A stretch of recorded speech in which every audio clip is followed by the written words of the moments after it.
ஆன்மீகம் சேனல் நேயர்களுக்கு எனது அன்பின் காலை வணக்கம். இன்றைய பதிவில் நாம் பார்க்க போகின்ற விஷயம் வள்ளல் பெருமானினுடைய கருத்துக்களை பற்றி. அதை தான் தொடர்ந்து பார்த்து கொண்டிருக்கின்றோம். அவர் கூறிய கருத்துக்களில் ஒன்று மலர்ந்த முகமே வாழ்க்கையில் இன்பம் என்பதாகும். அதாவது இப்போது நாம் ஒரு சில மனிதர்களை பார்க்கும் பொழுது அவர் மிகவும் கடுமையான முகத்தோடு கடுகடுவென்று ரொம்பவும் கோபமாக இருப்பார்கள். அப்போது நாம் என்ன செய்வோம்?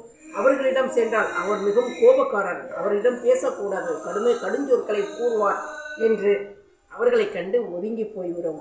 அதே போன்றுதான் இறைவனும் நம்மளுடைய நிலையை பார்த்து நம்மிடம் இறை கடாட்சம், சிவ கடாட்சம் போன்றவைகள் கிடைக்காமல் போய்விடும். மகாலட்சுமி வாசம் செய்யாமல் போய்விடுவாள். ஆகவேதான் அன்றே வள்ளல் பெருமான் நம் முகமானது எப்பொழுதும் மலர்ச்சியாக இருக்க வேண்டும் என்பதை வலியுறுத்தியுள்ளார். இரண்டாவதாக சன்மார்க்க சங்கத்தின் முக்கிய கருத்துக்களில் ஒன்று புலால் மறுப்பு என்பதாகும். அதாவது மாமிசத்தை சாப்பிட மாட்டார்கள் சன்மார்க்க சங்கத்தினர்.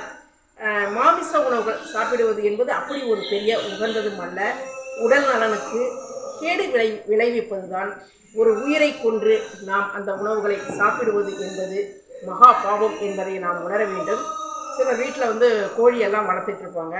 யாரும் விருந்தாளிகள் வந்தவுடனே டக்குன்னு அதை வெட்டி அதை அறுத்து உணவு சமைப்பார்கள். அது எப்படி நியாயமாகும்? ஓர் உயிரை கொண்டு மற்றொரு உயிர் வாழ்வது என்பது மகா பாவம் என்பதை வள்ளல் சுவாமிகள் வலியுறுத்தியுள்ளார். ஆக புலால் மறுப்பு கொள்கையை நாம் கடைபிடிப்போம். சுத்த சைவமாக வாழ்வோம், இறை கடாட்சம் பெறுவோம், நீடுவழி நோய் நொடியற்று வாழ்வோம் என்பதை இந்த பதிவின் மூலம் வலியுறுத்துகிறேன். அனைவருக்கும் எனது இனிய தீபாவளி நல்வாழ்த்துக்கள். நன்றி.